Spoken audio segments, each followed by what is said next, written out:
He was a farmer with nothing left but $82 in his pocket. In a dusty Texas auction yard, he chose hunger for himself so 2 wild horses could live.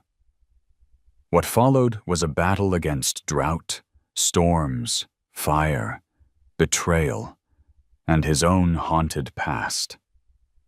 From sacrifice to redemption, this is the story of how one man's last dollar built a haven of freedom, where broken lives, both human and wild, found a way to breathe again. The auction yard in Amarillo, Texas, looked more like a graveyard than a marketplace that evening. The sun was sinking behind the stock pens, a dull red disk caught in the haze, painting the air with dust and shadows. Men in sweat-stained hats leaned against the rails, boots grinding grit into the earth, eyes focused not with compassion, but with the cold arithmetic of weight and price. Horses, wild, thin, and trembling, were driven into the pen with rough ropes. Their eyes rolled white, flanks slick with sweat, though the day had cooled. Each crack of the whip seemed to pull the crowd tighter, but not with sympathy, with calculation. They were measuring how much meat stood before them. Caleb Brooks kept to the back, hat pulled low, hands buried deep in the worn pockets of his jeans. He wasn't there to buy. At least that's what he told himself when he first walked through the rusted gate. He had come out of habit, the way a man haunted by old fires sometimes stands by the edge of a canyon, staring into the smoke of memory. For years he had lived quietly in Mora Valley, working soil that had long ago betrayed him, raising alfalfa in a drought-stricken land, hiding from the silence that followed him after the fire. He had lost too much already. A brother consumed in flames, a family that scattered with the years, and a farm now clinging by threads. Money was short, debt long, and winter crouched just over the horizon. He had no room for sentiment. And yet when the Mustangs came thrashing into the pen, something cracked open in him. The old stallion was easy to miss, a gray, rib-thin horse with scars puckering his shoulder, a burned mark like smoke frozen into hide. His head hung low, but his eyes held a steady defiance, the look of something that had been broken many times, but had never surrendered. Beside him, a mare stumbled, belly round, trembling with each push from the handlers. She shielded her swollen body from the crowd with small, desperate side steps, ears pinned back, her eyes wide, not with rage but with fear. Fear and something else. A fragile thread of hope. "Meat stock," one man muttered, spitting into the dirt. "Not much left on that old one," another replied. "And the mare, she won't make it through the winter, heavy like that." The numbers rang out, $10, $12, $14. A pause, then a shake of heads. Prices dropped lower than the cost of a single sack of grain. A few men chuckled, their voices low and sharp. Caleb's hand tightened around the little pouch in his pocket. The coins inside were pitiful. $82, scraped together from selling tools, from skipping meals, from holding on to pride thinner than paper. It was supposed to be his winter's lifeline: flour, beans, salt. Without it, he would face the long freeze on nothing but prayer. His chest burned with the familiar weight of dread. He had fought fire with less, he told himself. He had walked through smoke with nothing but a shovel and stubbornness. But winter was a different enemy. Winter didn't wait. The auctioneer's voice rose again, a drawl stretched thin by routine. $8 for the stallion. 9? Do I hear 9? Silence. The mare, heavy and foal. $5? 5? No takers?"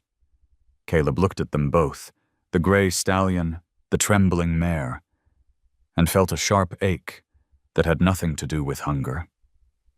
They reminded him of the men he had carried out of the fire line, their faces blackened with ash, bodies too weak to stand, but eyes still burning with the will to survive. He heard his brother's voice, carried out of memory like smoke.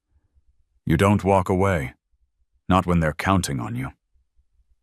His hand left his pocket. The coins clinked in his palm, loud in the hush of the pen. The sound made heads turn. Someone laughed. "What's that fool thinking? He can't feed himself, let alone a pair of half-dead nags." Caleb stepped forward anyway. His boots crunched over dust, his shoulders squared with a soldier's old habit. He set the pouch down on the wooden table. "All of it," he said, voice low but steady. "For the gray and the mare." The auctioneer blinked, then smirked. $82 for both? "That's right." "Your funeral," someone muttered. The gavel struck. The sound was sharp, final, like a door slamming shut. The crowd rippled with murmurs, mockery, disbelief, pity. But Caleb didn't hear them. His heart hammered with something between terror and relief. He had just thrown away the last thread of security he had clung to. He had just bought hunger, maybe starvation. But he had also bought 2 lives that the world had already written off. The handler shoved the ropes into his hands. The stallion met his gaze, weary but unyielding. The mare shifted, trembling, her belly brushing the rail. Caleb whispered, almost to himself, "Easy now. You're safe." The words felt strange on his tongue, like a prayer long forgotten. He tugged gently on the ropes, leading them out of the pen. The crowd's whispers followed him like nettles, but the sun had already begun to sink, stretching their shadows long across the dirt. Together, man and horses walked into the bruised twilight, toward a future none of them could yet see. And as the dust settled behind him, the thought pressed deep into Caleb's chest.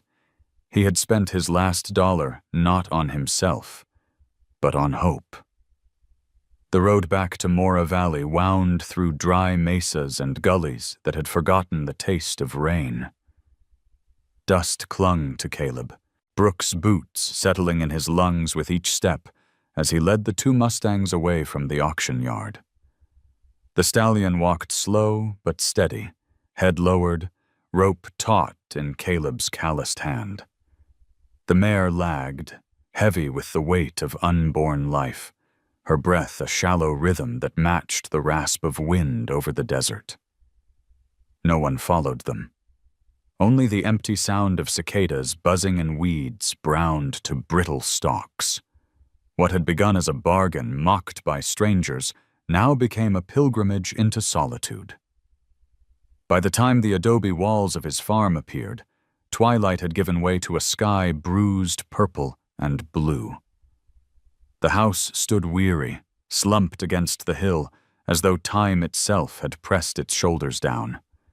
Plaster flaked from the walls, the roof sagged where beams had rotted, and the wooden door bore the scars of decades of storms. Behind it stretched what was once a proud alfalfa field, now cracked like a broken plate, green only in memory. The acequia, once a lifeline of water carried down from the mountains, lay silent, bed choked with dust and weeds. Mora Valley had been generous to his father and grandfather, but to Caleb, it offered only a ledger of losses. He tied the horses to the rail by the old corral.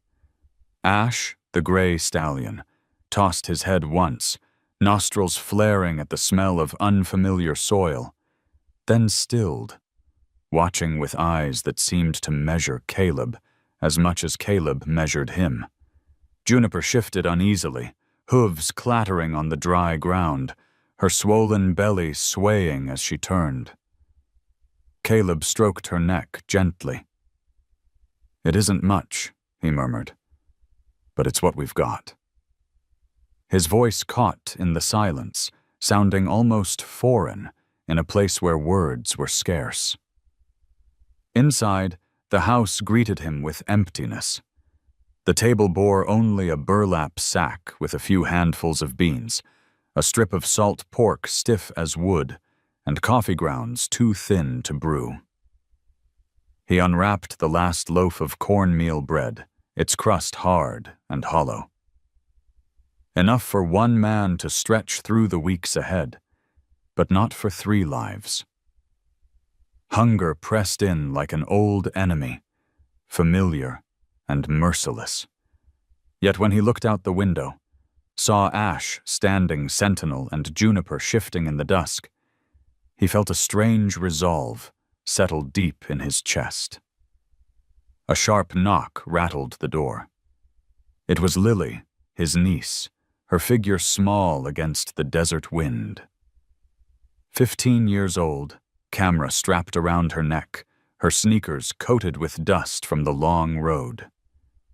Her parents had sent her from Vermont after their marriage cracked apart, and Caleb had agreed, without thinking what another mouth would mean. She didn't smile. Her eyes, sharp and restless, scanned the corral, then fixed on him. "You bought them?" she asked flatly. "With what money?" He had no answer, only silence. Lily exhaled, shoulders dropping as though she carried her own invisible pack of burdens. She walked past him into the kitchen, setting her backpack down with a thud. "Mom said you'd take me. I didn't think you'd take them, too." The word "them" hung heavy in the air, half resentment, half curiosity. That night, the valley groaned under the weight of silence. Coyotes yipped far off, answered only by the hollow whistle of wind through bare cottonwoods. Caleb lay on his cot, staring at the ceiling beams warped with age. He heard the shifting of hooves outside, the uneasy snort of juniper, the scrape of Ash's rope against the rail. It was a different kind of company than the stillness that had haunted him for years. He turned the small silver cross at his neck, thumb rubbing its worn edges. His brother's face came unbidden, eyes shining in the glow of firelight before the smoke swallowed him whole. Caleb clenched the cross until it bit his palm. "Not this time," he whispered to no one. At dawn, he carried a bucket of water from the well, the rope creaking under its weight. Ash lowered his head, drinking slow, each swallow loud in the morning quiet. Juniper drank greedily, droplets glistening on her muzzle before falling onto the dust. Lily stood nearby with her camera, lens catching the moment in silence. She didn't say a word, but when Ash raised his head and flicked his ears at her, she lowered the camera slowly, as if acknowledging something she hadn't expected to feel. The sun rose higher, painting the valley in harsh gold. The fields stretched wide and empty, a reminder of promises unkept. Caleb's debt loomed as heavy as the mountains. But standing there, watching 2 horses breathe life into a land that had nearly forgotten it, he felt a fragile shift inside. It wasn't hope. Not yet. But something close. And as the morning light broke over Mora Valley, Caleb understood. He had brought home not just mouths to feed, but a test of whether he could still believe in saving what the world had already given up on. The first week in Mora Valley stretched long and brittle, like a fence line rattling against desert wind. Caleb rose before dawn, moving with the slow habit of a man who had been keeping himself alive on little more than routine. The 2 Mustangs filled the silence outside with restless movement, hooves scuffing against hard ground, breath steaming in the cool mornings, ropes creaking each time Ash tugged against them. Juniper's belly swayed as she shifted her weight, ears twitching at every sudden noise. They were strangers in his corral, and yet their presence already pressed into the rhythm of the farm like new scars pressed into old wood. Caleb didn't rush them. He knew the look in their eyes, the whites flashing wide, muscles tight as bowstrings. Fear like that was not to be broken with force. He had seen the same stare in men pinned by fire, frozen between running and collapsing. So he did what he had done then. He stayed near, steady and quiet. At night he sat on the old corral rail, hat low, arms draped over his knees, letting the minutes spool out without demand. He didn't speak. He simply breathed with them. Sometimes Ash paced circles, rope jerking with sharp tugs. But when Caleb didn't flinch or move, the stallion slowed, nostrils blowing hard, until his circling became watching. Inside the house, Lily watched from the window, camera strap wrapped tight around her fingers. She didn't understand why her uncle would sit so long, staring at animals that looked at him like enemies. "You're wasting your time," she muttered under her breath, though there was no one to hear. But each evening, she found herself leaning against the sill longer, her lens fogging slightly from her own breath as she tried to capture the moment Ash's ears flicked forward instead of back, or when Juniper lowered her head, just an inch closer to the bucket Caleb carried. On the third night, as coyotes yipped far off, Caleb scattered salt along his palm and held it across the corral rail. He didn't look at Juniper, didn't coax. The mare sniffed the air, muscles shivering as though a shadow had passed over her. For long minutes she pawed the dirt, ears swiveling back and forth. Then, as if her hunger finally overruled her terror, she stepped forward, nostrils flaring. Her lips brushed his hand, quick and trembling, before she jerked back. Caleb didn't move, didn't speak, just let the crystals dissolve into her need. When she returned, slower this time, and licked the last of the salt, something shifted in the silence.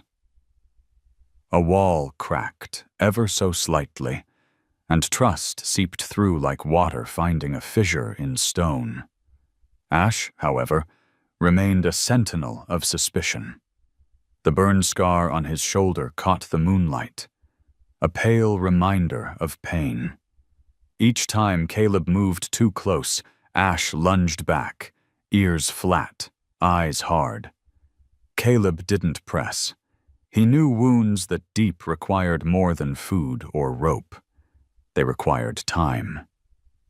Still, when the stallion lifted his head one morning at the sound of Caleb's boots on the gravel path, ears tilting instead of pinning, Caleb felt the first flicker of acknowledgement.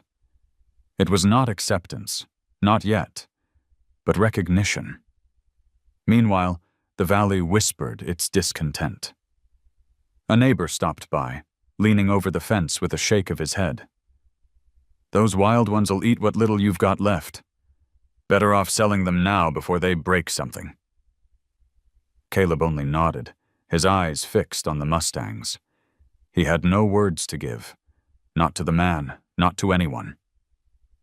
Lily overheard, and later snapped, "He's right, you know. You can't save everything." Caleb turned to her, face weathered, voice soft but immovable. "I don't have to save everything, just what I can reach." That night, Lily sat on the porch, camera in her lap, listening to the steady crunch of hooves and the low snort of horses shifting in the corral. She didn't raise the lens. For once, she simply watched. The silence of Mora Valley, once suffocating, was filled with new sounds, uncertain, uneasy, but alive. She thought of her parents, voices raised, promises broken, and realized that maybe what her uncle was doing wasn't madness. Maybe it was the only way he knew how to keep breathing. When Caleb finally rose from the rail, brushing dust from his jeans, he glanced once at Ash, then at Juniper. The stallion stood tall, unyielding, but his eyes followed Caleb until he disappeared inside the house. Juniper pawed the ground, then nosed the empty rail where the salt had been. For the first time in years, the valley didn't feel like it was holding its breath. It felt like it was waiting. The first true test of Mora Valley came not with fire, but with wind. By mid-September, the sky carried a strange heaviness, the kind that made ravens circle lower and cottonwoods shiver without reason. The day had begun with a brittle calm, the kind that tricks a man into thinking the season might soften. But by afternoon, gusts screamed down off the plateau, sweeping grit and thistles across the valley floor. Dust hammered the windows, slipped through every crack in the adobe walls, and rolled in heavy waves across the dried alfalfa field. The land seemed to groan, a throat clogged with the weight of drought. Caleb was in the corral when it started. The horses felt it before he did. Juniper stamping hard, tail slashing, belly tight with unease, Ash throwing his head, eyes gone wide with the memory of storms he had carried in his scar. The stallion lunged once at the rail, muscles surging with panic, the rope biting into Caleb's hand. Caleb steadied, leaning into the pull, speaking low though the wind stole his words. "Easy, old soldier. Easy now." He knew the look, not just fear of weather, but the deeper kind, the kind that wakes ghosts. Lily ran out from the house, camera bouncing against her chest, coughing against the dust. "They're going to break through!" she shouted, hair whipping across her face. The words cut like prophecy, because the next gust split the corral latch, sending it clattering against the posts. Ash reared high, striking the sky, hooves cutting arcs of defiance. For a moment, Caleb saw not a horse, but his brother in the fire line, eyes wild, chest heaving, pinned between running and burning. His throat closed around the memory. He didn't shout. Instead, he moved closer, hand raised, palm steady. Every instinct screamed to hold tighter, to pull harder, but he remembered the rule of men trapped in smoke. Force breaks what's already breaking. He let the rope slack. Let Ash feel the choice. The stallion's chest heaved, nostrils streaming, but when Caleb's palm brushed the side of his neck, he froze, trembling like a wire in the wind. Ash's breath hitched, then slowed, just slightly, but enough. Caleb pressed his forehead briefly against the horse's shoulder, a silent vow spoken through skin and scar. Juniper, though, was another storm. Her eyes rolled white as her belly tightened, the foal inside kicking sharp against her ribs. She whinnied high and bent, sharp. The sound nearly swallowed by the wind, then crashed against the side rail, desperate to shield what she carried. Caleb turned, catching her rope, murmuring again, "Easy, girl, you're not alone." But the words were for himself as much as for her. His hands shook, not just from strain, but from the weight of what little stood between them and collapse. When the gusts finally broke, leaving the corral coated in a film of grit, the valley seemed to exhale all at once. The latch hung bent, wood splintered, dust drifting like smoke across the pen. Ash lowered his head, foam flecking his mouth, eyes still wide, but locked on Caleb as though expecting another command. Juniper shuddered, belly rippling with restless life, then pressed her muzzle briefly against the post where Caleb had steadied her. The gesture was fleeting, almost accidental, yet it carried the same weight as words. A fragment of trust formed not by calm, but by surviving the storm together. Inside, when the wind eased enough to hear her own thoughts, Lily scrolled through her camera. The images were wild and blurred, Ash rearing like a figure carved from lightning, Juniper pressed against the rail, Caleb's hand stretched steady amid the chaos. She stared at them long into the night. They weren't pretty pictures, not the kind she'd post for likes. They were raw, uneven, but true. She whispered into the glow of the screen, though no one heard. Maybe this is what saving looks like. Caleb sat at the kitchen table, dust coating his hair, his palms raw from rope burn. On the table lay a letter from the bank, its bold print a colder wind than the one that had just passed. Payment due. Final notice.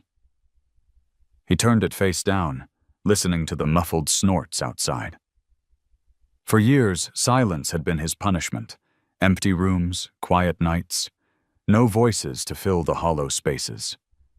Now silence was filled with breath, shifting hooves, the uneasy chorus of beings that demanded something from him. And against all reason, he welcomed it. When dawn crept pale and weak over the plateau, the valley still bore scars of the storm, rails bent, dust piled in drifts, fields stripped bare. Caleb stepped outside, boots sinking in grit. Ash lifted his head immediately, ears flicking forward, no longer only with suspicion, but with recognition. Juniper moved slower, belly swaying, eyes soft with exhaustion, but steady on him. Caleb touched the rail, wood splinter biting his palm, and exhaled. The wind had tested them all, and though the valley groaned under its weight, they were still standing. He whispered to the morning, voice barely louder than breath, "We'll hold. Together." The storm that broke the valley weeks earlier had left behind a silence so heavy it pressed into bone. Caleb thought the land had settled into its usual rhythm of drought, a slow dying that stretched across seasons. But summer in Mora Valley was fickle. What it denied in rain for months, it returned in one violent night. Clouds rolled in thick and low, purple bellies dragging across the ridges. By dusk, thunder stitched itself into the sky, and the first drops spattered against the dust, each one exploding like a long-forgotten promise. At first, the rain was welcome. Caleb stood on the porch, hat pulled low, letting the scent of wet sage seep into his lungs. Juniper lifted her head, ears flicking, nostrils wide as if remembering a world where the ground wasn't always parched. Ash snorted sharply, shaking his mane, suspicious of the sudden gift. Lily darted onto the steps, camera in hand, her face lit by the rare shimmer of water catching light. "It looks alive again," she whispered, almost afraid to speak louder. For a moment, the valley felt reborn. Then the acequia, dry for months, began to roar. Water surged down its bed with a fury born of mountains, carrying branches, stones, and mud in its wake. What had been a trickle turned into a torrent, spilling over its banks, cutting new channels through the broken field. Caleb's stomach dropped. He'd seen it before. How flash floods carved without mercy, how they could sweep cattle, wagons, even men into darkness. He shouted for Lily to stay back and bolted toward the corral. Juniper was the first to panic. The rising water soaked the pen, turning dust to sucking mud. She screamed, hooves pounding, and in her terror she slipped against the broken rail. The foal inside her shifted violently, her belly tightening with each thrash. Ash rammed the far side, eyes white, as if determined to fight the flood itself. The latch Caleb had bent back into place after the black wind groaned under his weight. Caleb leapt into the pen, boots sinking deep, water dragging at his legs.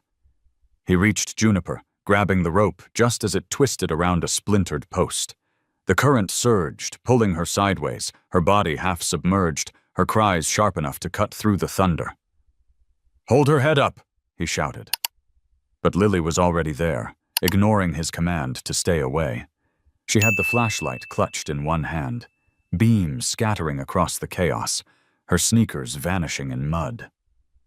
Thomas Begay appeared from the dark, as if the storm had carried him. Boots planted firm, his deep voice threading through the noise with words Caleb didn't understand, but felt in his chest. He pressed his shoulder against Juniper's flank, steadying her. "Cut the rope," he barked over the roar. Caleb pulled the knife from his belt and sawed through the sodden fibers, blood from his scraped hand mingling with the rain. The rope snapped, Juniper stumbling free, crashing into Thomas, who took the weight like stone. Ash reared high, striking the storm itself, but when Caleb turned, the stallion wasn't running. He was circling Juniper, staying close, his massive body between her and the rush of water. For all his fury, there was a pattern in it.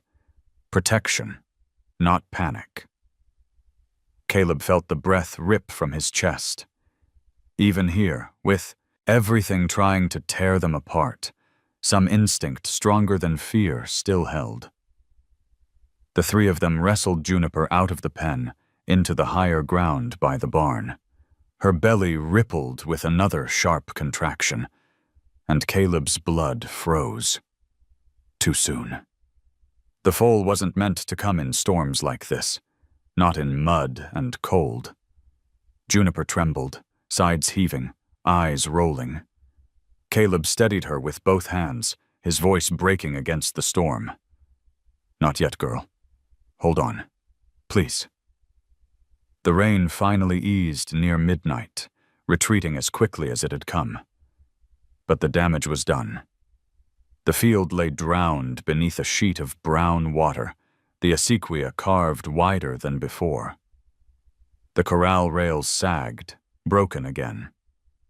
Caleb sank to his knees in the mud. Juniper pressed against him, trembling but upright.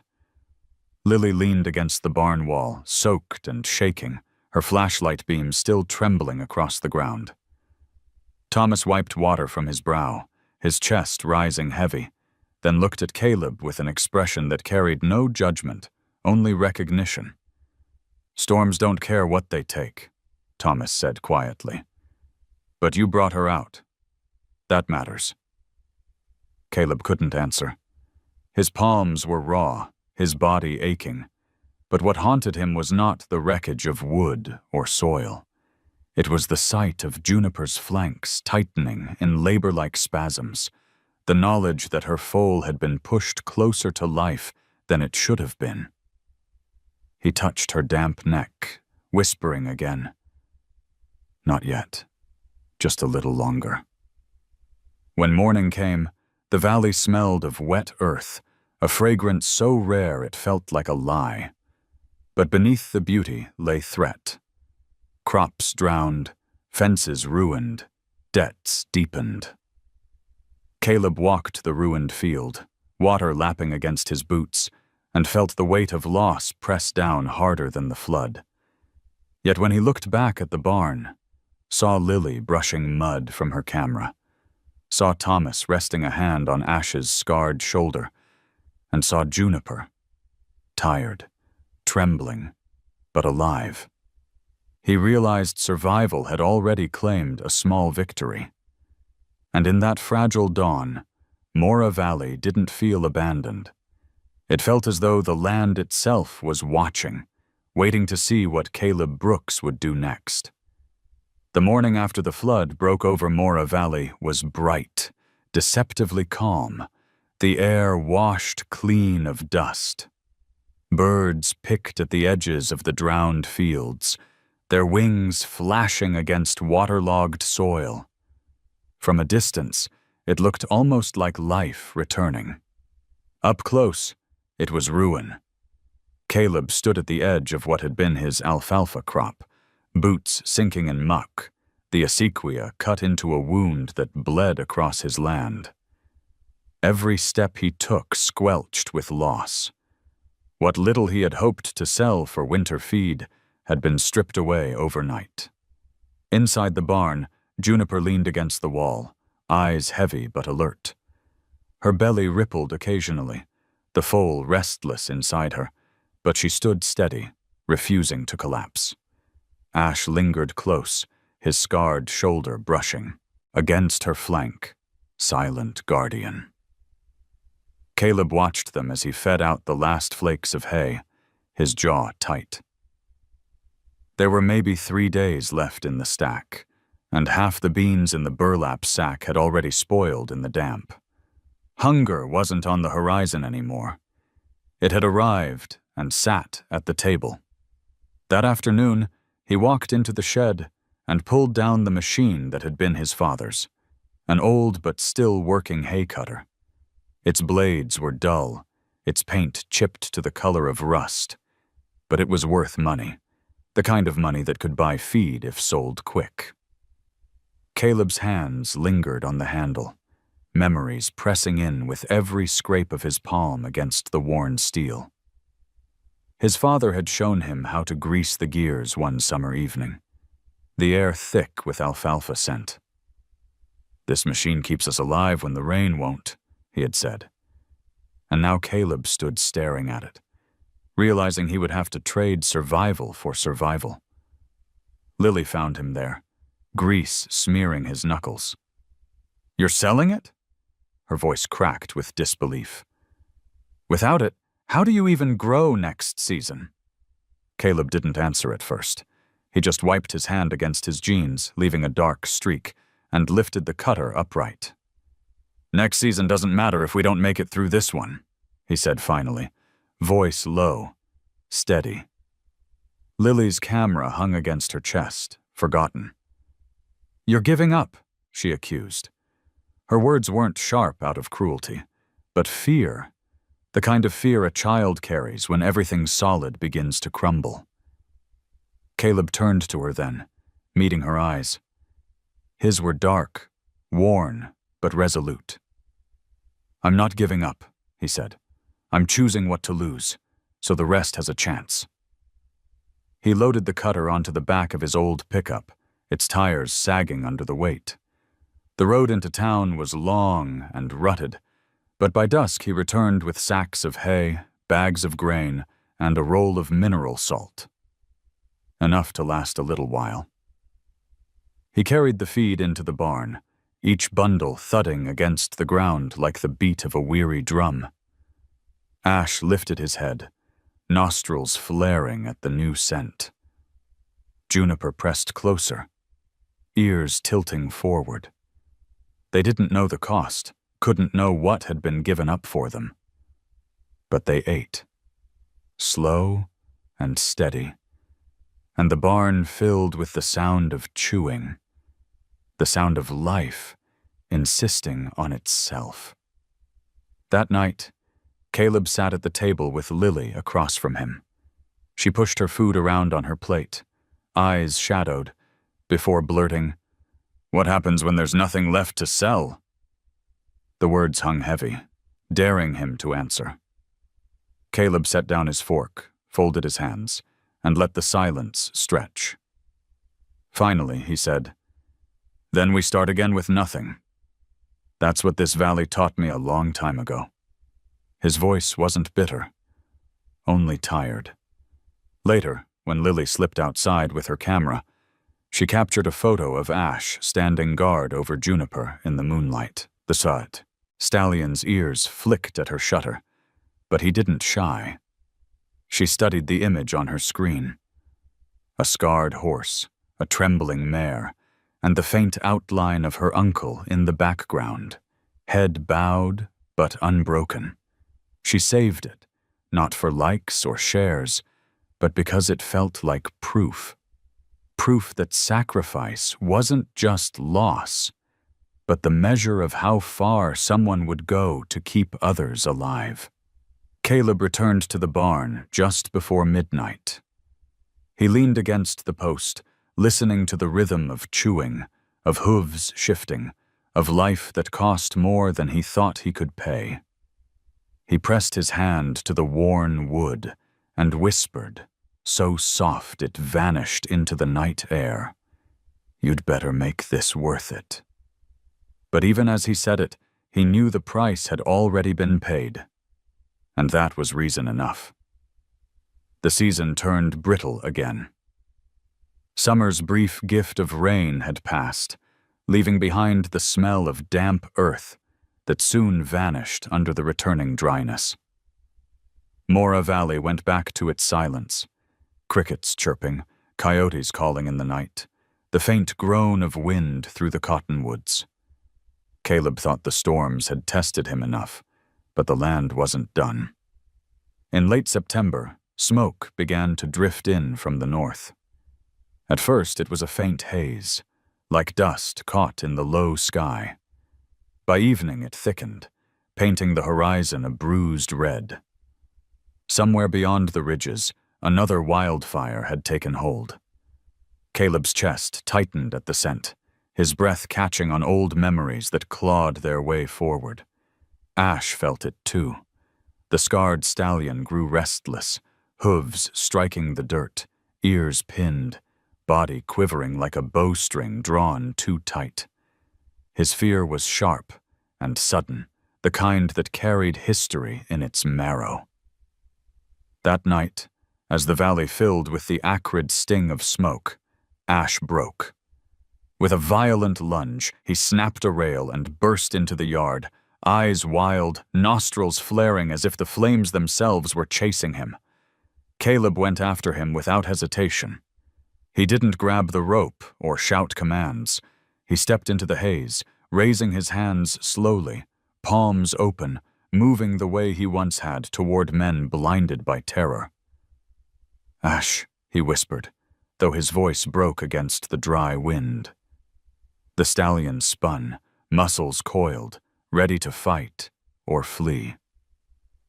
For a heartbeat, Caleb saw not a horse, but his brother's face, the night of the fire. Eyes wide, throat choked with smoke, body caught between running and staying to hold the line. The memory gutted him. He kept walking. His heart hammered as the stallion reared, but Caleb didn't flinch. He came closer until the smell of smoke wrapped around them both, until he could press his hand against the trembling neck. Ash shook once, violently, but Caleb leaned in, forehead against the horse's scar.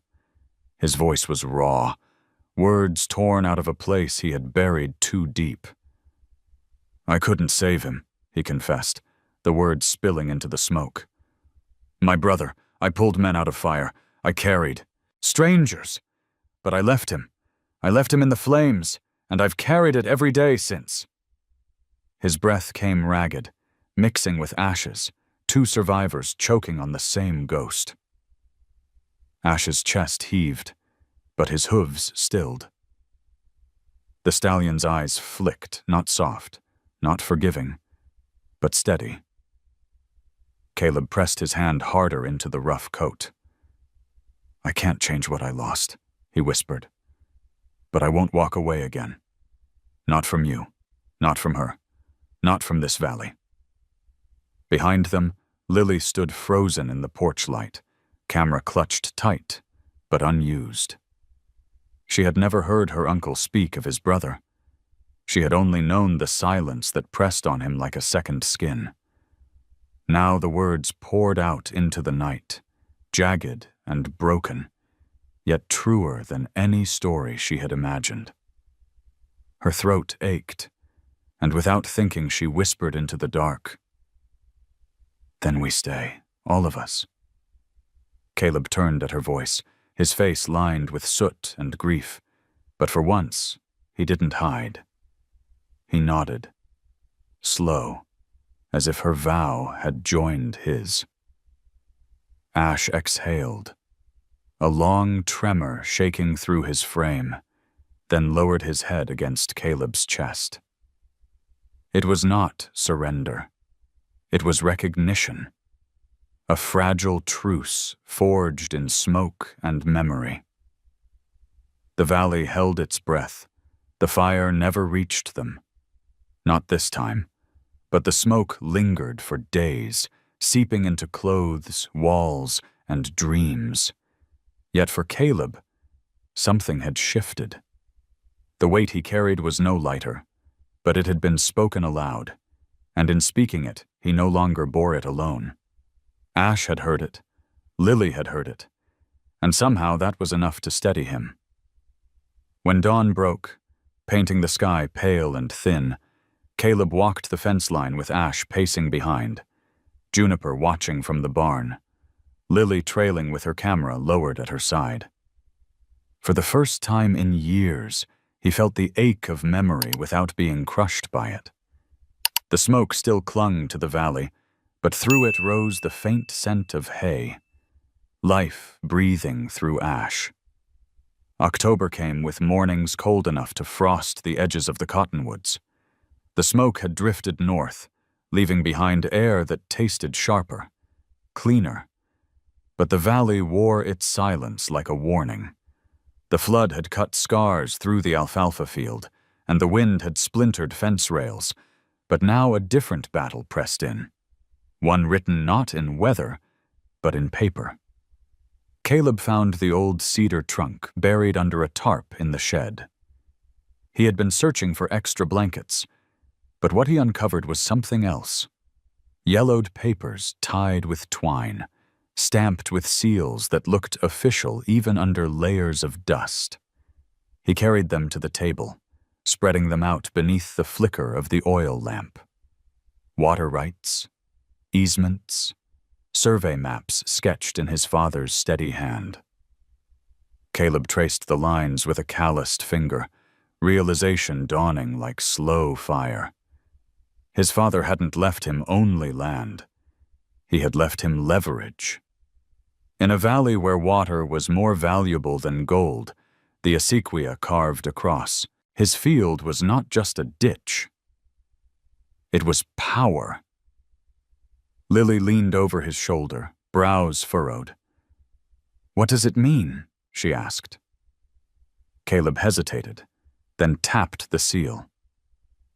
"It means the water that runs here doesn't just belong to the town or the companies. It belongs to us. It means we can decide where it flows." Lily tilted her head, eyes flicking toward the barn where Juniper shifted, belly heavy, Ash standing guard. "So we could use it for them?" Before Caleb could answer, a truck rumbled up the dirt road. Dust rose behind it like a warning flag. Cole Maddox stepped out, sharp suit incongruous against the desolate landscape. He carried himself with the confidence of a man who had never been told no and believed he never would be. He leaned on the fence, smiling too easily. "Brooks," he drawled, "heard you've been buying mouths you can't feed. Hate to see a neighbor drown in his own charity. I could help." Caleb stayed silent, shoulders squared. Cole flicked his eyes toward the barn. "Sell me your water rights. I'll pay fair, more than fair. Enough to clear your debt and line your table through winter. You can't drink paper, and you sure can't feed those nags with it." Lily bristled, camera clicking in her hands before Caleb could stop her. Cole's smile tightened. "Cute," he muttered. Then lower, "Think about it. The valley's already chosen. You either cash in, or you'll be the one left dry." When the truck finally rolled away, silence returned heavier than before. Caleb gathered the papers back into the trunk, tying the twine firm. "Not for sale," he whispered, though the words felt like they cost him. That night, Thomas came by, drawn by Lily's hurried message. He listened as Caleb laid the documents on the table again. The farrier's weathered hands turned the papers with reverence. "These aren't scraps," he said. "They're a promise. With this, you can keep the land whole. But it's also a target. Men like Maddox don't walk away when told no." Lily crossed her arms, chin high despite her trembling. "So what do we do? Just wait for him to come back?" Thomas looked at Caleb, then at the lamp flickering between them. "No," he said simply. "You start something bigger. You turn this place into more than survival. You make it a haven." The word hung there, fragile and daring. Haven. Caleb stared at the stack of papers, then at the shadows shifting under the barn door. Juniper groaned softly, shifting her weight, Ash steady at her side. Beyond them lay fields drowned and broken, fences splintered, debts deep as the winter sky. But for the first time, Caleb felt something beyond endurance, a trace of possibility, running like water beneath the surface. He reached for the lamp, dimmed it, and said quietly, "Then we'll build it, no matter what it takes." The days after Maddox's visit pressed heavy over the valley. Caleb worked the fences with quiet determination, replacing boards splintered by wind and flood. His hands blistered and cracked, skin raw against the wood, but he kept moving. The papers with water rights stayed tucked inside the cedar trunk, a weight heavier than any stone he lifted. They gave him power, yes, but also responsibility, a burden that didn't loosen even in sleep. Lily noticed first that they were not as alone as they thought. One morning she spotted old Mrs. Ortega trudging up the path, apron dusted with flour, arms carrying 2 loaves of cornbread. "For the girl," she said, her eyes flicking toward the barn where Ash snorted. "And maybe a slice for the animals, too." She left before Caleb could thank her. That evening, a pair of young brothers brought a bundle of weeds they called horse grass, insisting their grandmother swore by it. Day by day, small offerings appeared at the gate. Scraps of hay, jars of beans, hand-me-down blankets. Each gift bore the stamp of lives as dry and cracked as Caleb's own, yet willing to share what little they had. Thomas began to linger longer at the farm. He hammered rails beside Caleb, steady and silent, the rhythm of wood and iron falling into place like a prayer. Once, as they paused to drink from the same tin cup, Thomas said, "People here, they know Maddox. They know what it means when a man comes dressed too fine to a place too poor. They've seen it before. They don't trust him any more than you do." Caleb only nodded, but the words settled deep. Ava Ramirez arrived in her dented veterinary truck, dust trailing behind her like a comet's tail. She checked Juniper, listening with her stethoscope pressed against the mare's swollen belly. "Still early," she murmured, "but stress could change that fast. She needs calm, steady food, and no more close calls." Her gaze flicked toward Caleb, sharp. "You understand?" He swallowed and gave a short nod. Ava's eyes softened, and she added, "I've seen stubborn men let animals die because they couldn't admit they needed help. Don't be one of them." Then she left a tin of supplements on the shelf without waiting for payment. Lily filmed more often now. Her lens caught moments she hadn't noticed before. Ash lowering his head when Caleb passed, Juniper leaning slightly into Lily's brushing, Thomas humming under his breath while hammering nails. She uploaded one video late at night, hands trembling as she typed the caption, "Saving what the world gave up on." She didn't expect much, but by morning, comments bloomed beneath it. Strangers offering encouragement, farmers from other states sharing their own battles, even one from Vermont. "Proud of you, Lil. Keep showing the truth." She shut the laptop quickly, but her lips curved with the smallest smile. Caleb noticed the change in her, though he said nothing. Instead, one evening, he found her in the barn, camera dangling from her neck as she leaned against Juniper's side. "You think they'll make it?" she asked softly, eyes fixed on the horse's breathing. Caleb stood in the doorway, hat in hand, and after a long pause replied, "They have to, because I said I'd stand with them." Lily glanced at him then, studying his face with the curiosity of someone finally beginning to believe. By the end of the week, the corral stood patched and stronger, the barn roof mended with boards donated from half a dozen neighbors. The valley had not suddenly turned generous. Everyone still fought their own hunger, their own debts. But something about Caleb's stubbornness drew them in. The dry hands of Mora Valley, cracked and scarred, had reached out together.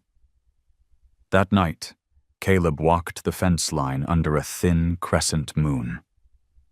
Ash followed a few steps behind, ears tilted forward, Juniper resting nearby with Lily seated cross-legged beside her.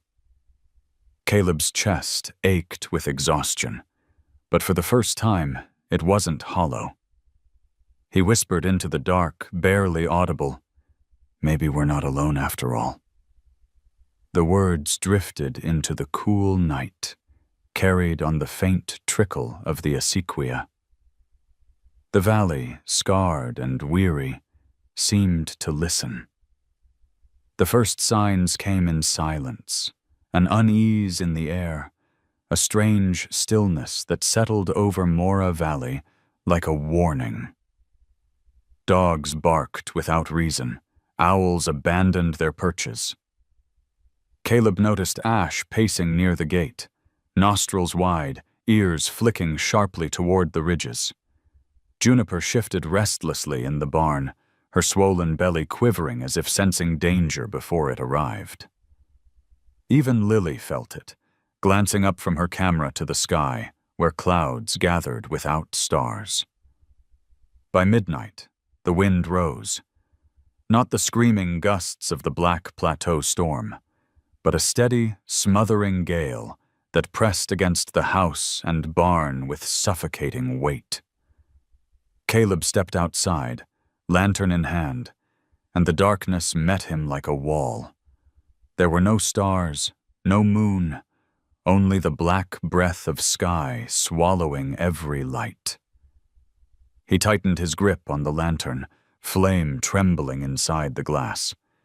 It was then he heard it, the splinter of wood. The far fence had been cut clean through, rails sagging in the wind. He cursed under his breath, heart pounding. Maddox. The thought was enough to send blood rushing hot through his veins. He sprinted across the yard, boots sinking in dust, lantern swinging. Lily stumbled after him, ignoring his shout to stay back. Beyond the broken fence, Ash and Juniper had slipped into the night. Their silhouettes flickered for a heartbeat against the black, then vanished into the sagebrush. Caleb ran, lungs burning, voice breaking against the gale. "Ash! Juniper!" The sound carried nowhere, swallowed whole by the dark. Panic clawed at him, not just for the horses, but for the unborn foal whose life hung by the thinnest thread. Thomas appeared out of the night like a figure carved from the earth itself. He carried only a rope and the calm of a man who had chased storms before. "They won't get far," he said, though his breath came quick. "Not in this dark." Together, the three of them pushed into the brush, lantern light casting wild shadows across the ground. The chase felt endless. Each sound, the crack of branches, the thud of hooves, pulled them deeper. Caleb's chest burned, but he pressed forward, refusing to let the dark take them. He thought of the flood, the smoke, the wind, every test the valley had thrown, and knew this was different. This was no storm. This was the hand of a man trying to break what he couldn't own. At last, a shrill whinny cut through the night, sharp and terrified. Lantern light caught Ash rearing near a narrow ravine, his massive frame outlined against nothingness. Juniper stumbled nearby, hooves skidding dangerously close to the edge. Caleb's heart clenched. He dropped the lantern, its flames sputtering as he raised his hands to his mouth and whistled, the 2 short notes he had used again and again. The sound cut through the chaos. Ash froze, ears snapping forward, his body trembling with indecision. Caleb whistled again, softer this time, steady as a heartbeat. The stallion snorted, then stepped back, away from the ravine, muscles quivering but controlled. Juniper followed, sides heaving, her belly brushing against the brush. Caleb rushed forward, rope catching in his hands as he looped it around Ash's neck. "Easy, old soldier," he whispered, voice ragged. "I've got you." They led the horses back under the weight of silence. The lantern flame finally died, leaving only the thin glow of dawn breaking on the horizon. By the time they reached the barn, the valley still felt starless, heavy with threat, but the animals were safe. Caleb leaned against the gate, chest heaving, sweat cold against his skin. Lily lowered her camera, which she had forgotten she carried. Her eyes glistened as she looked at her uncle. "He came back when you called," she said softly. Caleb met her gaze, exhaustion etched deep into his face. "Because I didn't stop calling," he answered. Inside, as Juniper settled into straw, Caleb sank onto the rail, rope still wrapped in his hand. The night had stolen their stars, but it had given him something else. The certainty that trust, once earned, could guide even through the darkest hours. The night of the broken fence left everyone drained. Caleb barely slept, though exhaustion dragged at his bones. He sat on the porch until dawn, with the rope still looped around his hand, staring out at the valley, as if Maddox himself might step from the sagebrush. When the first light cut across the land, it felt less like a sunrise and more like a warning. Danger had not passed, only shifted. In the barn, Juniper lay heavily in the straw, her body trembling with the strain of carrying too much for too long. Caleb knelt beside her, brushing the damp from her coat. Her belly rippled with sharp contractions, though Ava had said the foal wasn't due for weeks yet. Caleb's heart stuttered as he felt the muscles tighten under his palm. "Not now," he whispered, his words more plea than command. But the mare's body had its own clock, and it ticked faster with every hour. Ash stood nearby, pacing like a restless sentinel. His scarred shoulder brushed the stall door each time he turned, his eyes sharp and unblinking. He seemed to understand more than Caleb could say, that something fragile was breaking open inside this barn, and it was his duty to hold the walls against the world. By afternoon, Ava Ramirez's truck rattled into the yard, tires spitting dust. She strode into the barn, stethoscope swinging from her neck, her face set in professional calm. Lily hovered close, camera forgotten at her side. Ava crouched by Juniper, listening to the mare's labored breaths. After a long silence, she glanced up at Caleb. "It's early, too early, but she's not going to stop now." Caleb swallowed hard. "What does that mean?" "It means you're going to have 2 lives in your hands before this day is over." The hours blurred into a haze of motion. Caleb boiled water over the wood stove, tore old sheets into strips, and laid them near the stall. Lily brought lanterns, and tried to keep her hands steady, though her eyes betrayed fear. Thomas arrived as dusk fell, his voice a calm anchor in the storm of panic. He placed one broad hand on Juniper's side, murmuring low in words older than the valley itself. When the labor hit, it came like a wave. Juniper cried out, hooves striking the boards, body quivering with effort. Caleb knelt by her head, stroking her mane, whispering whatever words rose from memory. "You're not alone. Easy, girl, easy." Ash pressed close, snorting sharply each time Juniper strained, as if trying to lend her his strength. The foal's arrival was messy, raw, terrifying. For long moments, nothing happened but struggle. The mare's body racked with pain, Caleb's hands shaking, Ava's voice firm and steady guiding him through. Then, with one final effort, the barn filled with a thin, gasping whinny. A fragile, wet-coated foal slid into the world, legs tangled, chest heaving for breath. Caleb caught him in his arms, his heart nearly breaking at the tiny weight. For a moment, time froze. The foal lay still, head heavy in Caleb's hands. He pressed his palm against its chest, praying for movement. Then a sudden inhale, shallow, desperate, but alive. The sound ripped through the barn, small, yet thunderous. Caleb laughed once, broken and raw, tears blurring his vision. "Breathe," he whispered fiercely. "Breathe, damn it." Juniper groaned, exhausted, but lifted her head to nuzzle the foal. Ash stepped closer, eyes wide, a low rumble echoing in his chest. Together, the three of them surrounded the newborn in a circle of heat and breath. Lily stood back, hands covering her mouth, the camera forgotten at her feet.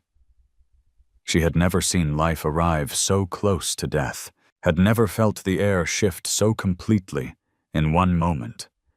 Caleb laid the foal gently against Juniper's side, his own hands trembling with relief. The tiny chest rose and fell, each breath shaky but insistent. Ava exhaled, wiping sweat from her brow. "He's small," she said, "but he's strong enough. If he keeps fighting, he'll make it." Night deepened, but the barn glowed warm with lantern light and the sound of breathing. Juniper's heavy sighs, Ash's steady rumble, the fragile rhythm of the foal, and Caleb's own ragged exhale. The valley outside remained dark, starless still, but in this small circle, light burned stubbornly against the night. Caleb leaned back against the stall, exhaustion flooding him. He watched as Juniper curled her neck around the foal, as Ash lowered his head in silent watch. He felt Lily's hand slip into his, trembling but firm. Together they listened to the sound that mattered most, the breath of two lives, new and fragile, but defiantly alive. The foal survived its first fragile night. By dawn, he was already wobbling to his feet, legs splayed like sticks of kindling, determination stronger than his trembling frame. Caleb watched him lean against Juniper's flank, suckling greedily, and felt the ache in his chest ease for the first time in months. The barn smelled of straw and new breath, a fragile miracle stitched together by exhaustion and stubborn faith. Yet outside, the world was less forgiving. The valley, scarred by storms and debt, still demanded its toll. And Maddox had not disappeared. 2 days later, his truck rolled up the lane again, tires spitting gravel. This time he wasn't smiling. He carried papers in a neat leather folder, the kind of documents that never came without sharp teeth hidden in their words. Caleb stood at the gate, arms crossed, Ash behind him like a shadow of muscle and defiance. Maddox tapped the folder against the fence. "It's simple," he said, voice smooth as oil. "These animals are liabilities. You don't have the feed. You don't have the money. And without water, you don't even have a farm. Sell me your rights. Let me take the weight off your shoulders." Caleb's jaw clenched. "The water isn't yours to take." Maddox's smile returned, thin and sharp. "Not yet. But paper changes that. And I've got plenty of paper." Before Caleb could answer, Lily stepped forward, camera raised. She didn't film Maddox's face. She captured the scene. Ash's ears pinned, Caleb's hand steady on the rope, the folder glinting in the sun like a blade. Maddox scowled. "Careful, girl. You don't know what you're poking." Thomas appeared from the barn, dust streaking his shirt. He glanced at the folder, then at Maddox. "He's not bluffing," Thomas said quietly to Caleb. "Men like him know how to use the law like a noose." Caleb nodded once, then walked into the house. When he returned, he carried the old cedar trunk he laid the sand, papers across the fence, spreading maps, seals, and signatures beneath the open sky.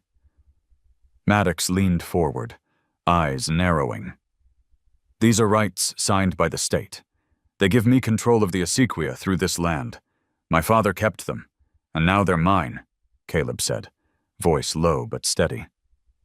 Maddox sneered. "Paper that old won't stand, not against money." But Caleb had been preparing. He had sent word through Lily's growing network of online supporters, and Ava had contacted a friend in Santa Fe who knew the law. Within hours, a lawyer from Albuquerque drove up in a dusty sedan, briefcase in hand. He scanned the documents, adjusted his glasses, and said clearly, "These rights are binding. Unless you're willing to fight the state itself, you can't touch his water." Maddox's face tightened, but he masked it quickly. "Enjoy your victory," he said, snapping the folder shut. "But this valley doesn't keep secrets long. You'll find the cost of defiance higher than you think." He turned and left, his truck spitting dust down the road. Caleb gathered the papers back into the trunk, his hands trembling not from fear, but from the weight of what had just passed. For the first time, he understood that the valley's future wasn't just about feed or fences. It was about the river that cut through it, the water that fed fields, families, and now his small haven of horses. It was about claiming the right to decide, not just for himself, but for everything under his care. That evening, neighbors trickled in, drawn by whispers that Maddox had been turned away. They brought jars of beans, old tools, sacks of hay. One man laid a weathered Bible on the table. "Belonged to my father," he said. "He always said water's worth more than land. You've proven him right." Caleb didn't give speeches. He only looked out at the barn where Juniper rested. Ash stood sentinel, and the foal, already testing his legs, took clumsy steps into the straw. He thought of Maddox's words, of the weight of paper and law, and felt a strange fire settle in his chest. For years he had lived under the shadow of what he couldn't change. Now, for the first time, he held something that gave him power not to be taken, but to protect. As night fell, Lily sat beside him on the porch, uploading the day's footage. "People are watching," she said softly. "Not just here, everywhere." Caleb didn't answer, but when Ash nickered from the barn and the foal whinnied back, he thought maybe the world was finally listening too. Winter pressed its breath against the valley, but Mora no longer felt like a place waiting to die. Something had shifted since the papers were spread across the fence, since Maddox's truck disappeared into a cloud of his own dust.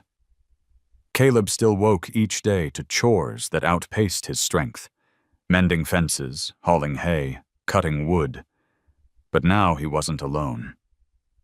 Each morning, he found signs of hands that weren't his, a bundle of feed at the gate, nails left on the porch, a note scribbled on scrap paper. For the horses, don't stop. The barn itself transformed slowly into something more than shelter. With Thomas's steady hammer, Ava's careful guidance, and Lily's restless energy, they patched walls, replaced beams, and swept out years of dust. The space smelled of straw and smoke, alive with the rhythm of hooves. Juniper grew stronger with the foal at her side. Ash stood guard, Scar catching light like a badge. And the little one, Lily named him Valor without asking permission, galloped clumsily across the pen, each stumble followed by a stubborn rise. Caleb shook his head at the name, but secretly, it fit. The colt had been born into storms and had risen anyway. Visitors began to arrive. At first, just neighbors, curious to see the animals Caleb had nearly starved himself to save. Then families from town, children in boots too big, eyes wide as Valor nosed their hands. Lily filmed every visit, her videos carrying farther than she imagined. A woman from Santa Fe drove 3 hours after seeing one clip online, bringing her daughter who had stopped speaking after her father's death. The girl sat quietly against the fence until Valor trotted near, pressed his nose against her sleeve, and made her laugh for the first time in months. Ava caught Caleb watching from the corner, his hand over his mouth, his eyes wet. Word spread. This wasn't just a corral anymore. It was a refuge, a place where broken things, horses, land, people, were given the chance to keep breathing. Someone carved a sign and left it at the gate. Caleb sanded the rough edges and hung it himself. The words were simple, burned deep into the wood. Rio Grande, Mustang Haven. The name traveled faster than Caleb wanted. Reporters began calling. A photographer from Albuquerque asked to shoot Valor. Caleb refused them all, uneasy with attention. "This isn't a spectacle," he muttered to Lily. But when she showed him messages, letters from veterans who said Ash reminded them of their own survival, from children who begged their parents to visit, he understood this was bigger than his discomfort. Haven wasn't his alone anymore. At night, he sat on the porch with Lily beside him, the glow of her laptop casting light on her face. "They're asking if they can donate," she said. "If they can come help. If they can believe in this." Caleb listened, silent, while Ash's low rumble drifted from the barn and Juniper shifted in the straw. He thought of the years he had spent hiding from the world, burying his grief under chores. Now the world was reaching back, and against his nature, he found himself letting it. One evening, Thomas said what Caleb had been avoiding.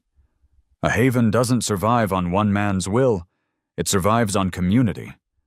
Let them in, Brooks. That's how you keep Maddox out." Caleb said nothing. But later that night he wrote 3 words on a scrap of paper and tacked it above the barn door. "All are welcome." The valley did not soften. The cold still bit through every seam, and hunger still lingered at the edges. But the silence had changed. It wasn't emptiness anymore. It was filled with the sound of Valor's hooves, Lily's laughter behind her camera, Ava's calm instructions, Thomas's quiet songs, the sound of neighbors bringing what little they could, of children daring to smile. Caleb stood at the gate one night, lantern in hand, staring at the carved sign swinging in the wind. Haven. The word no longer felt like hope. It felt like fact. Late winter carried a brittle stillness across Mora Valley. Snow dusted the mesa tops, and nights fell heavy with silence. But inside the haven there was movement everywhere, valor growing taller by the week, Juniper regaining strength, Ash pacing the perimeter like a watchman who never rested. Caleb had settled into the rhythm. Feed before dawn, patching fences with Thomas through the day, Lily filming with a steadier hand than months before.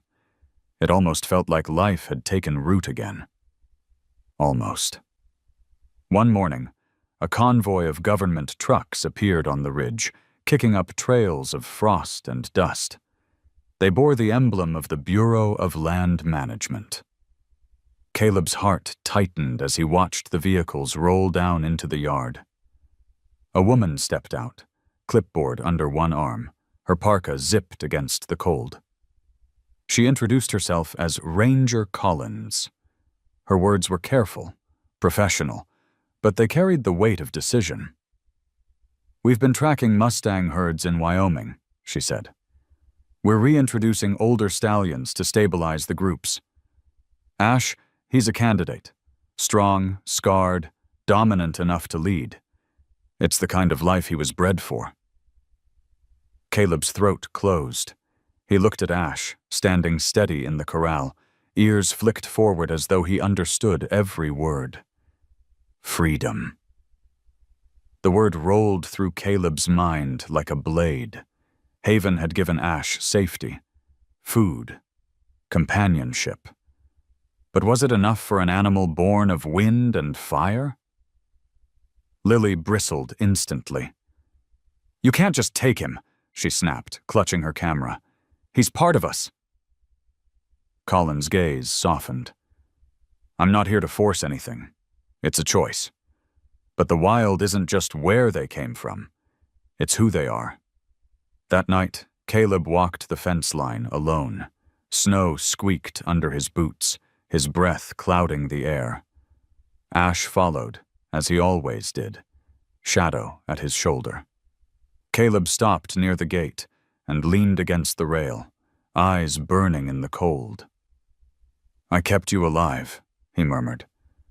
"But maybe I've kept you from living too." The stallion snorted, breath curling white, and pressed his scarred shoulder lightly against Caleb's arm. It felt like both a thank you and a farewell. The next morning, neighbors gathered as word spread. Some argued he should keep Ash, that Haven needed its guardian. Others said freedom was the only true gift left to give. Caleb listened to them all, silent, until he raised his hand for quiet. "This place was built on sacrifice," he said simply. "It isn't about holding on. It's about giving back." When the trucks returned at dawn, the valley held its breath. Caleb stood with Ash in the corral, Lily beside him, Thomas and Ava just behind. He touched the stallion's neck one last time, forehead pressed to scar, and whistled the 2 short notes that had always brought Ash back. The stallion flicked his ears, exhaled, then stepped forward on his own, climbing the ramp with steady hooves. There was no struggle, only choice. Lily sobbed quietly, turning her camera aside. Caleb's eyes stayed fixed on the horizon where the trucks disappeared, dust trailing behind. His chest ached with emptiness, yet underneath it was something steadier than grief. Ash hadn't been taken. He had been set free. That evening, Caleb carved another line into the wooden sign at the gate. Beneath Rio Grande Mustang Haven, he etched words with a blunt knife. "Freedom lives here." When the lantern light hit the fresh grooves, It glowed as though the letters themselves were burning with quiet fire. He sat back, knife resting on his knee, and let the silence wash over him. Haven was still alive. Juniper with her foal, Valor running with wild legs, neighbors bringing offerings, Lily uploading her films, Thomas humming under the stars. Ash's absence hurt, but it also stretched the meaning of what they had built. A haven wasn't about keeping things caged. It was about giving them a place to begin again, even if that meant letting go. And in that moment, beneath a sky scattered with stars returned at last, Caleb realized the choice had never been his alone. Ash had chosen, too. Spring came slow to Mora Valley, like a hesitant traveler unsure if he was welcome. Snowmelt dripped from the mountains, trickling into the acequia that had been dry for too long. The water glistened under the sun, carving new paths through earth that had nearly forgotten its thirst. For Caleb, each shimmer was a reminder of storms endured, of paper rights reclaimed, of sacrifices that had shaped the haven into what it was now. Valor bounded through the pasture, his legs steadier, his coat darkening with youth. Juniper followed at a calmer pace, her belly no longer heavy, her stride once again her own. Children came on weekends, their laughter carried across the fields, their hands reaching timidly to brush the colt's soft muzzle. Lily filmed quietly, her lens capturing not spectacle, but the small, steady acts of healing. A boy smiling after weeks of silence, an old veteran resting his hand on Ash's empty stall, as though finding a piece of himself there. Ash's absence still cut deep. At night, Caleb sometimes whistled those two sharp notes into the dark, knowing there would be no answer. Yet when the wind carried faint echoes from the mesa, he let himself believe. Ash heard him, miles away among the wild herds, leading with scars that no longer chained him, but marked him as a survivor. Letting go had not closed the bond. It had stretched it across distance, tethered by memory and choice. The valley itself seemed to breathe again. Where flood had drowned, grass now sprouted. Where drought had cracked, roots found hold. Caleb worked the soil with hands rougher than ever, but he no longer carried the weight alone. Thomas was there, steady as the earth. Ava came often, not only as a vet, but as a friend who believed in what the haven had become. Neighbors still brought what little they could, not out of pity, but pride. They called it our haven now. One evening, Caleb sat by the acequia, the water rushing softly, carrying light from the fading sun. Lily joined him, her camera tucked away for once. She sat cross-legged, watching Valor chase his own shadow in the field. "Do you ever regret it?" she asked quietly. "Spending your last dollar that day?" Caleb chuckled, low and rough, shaking his head. "No. That was the first time in years I made a choice worth the cost." She leaned against his shoulder, and for a moment they simply listened to the water flow.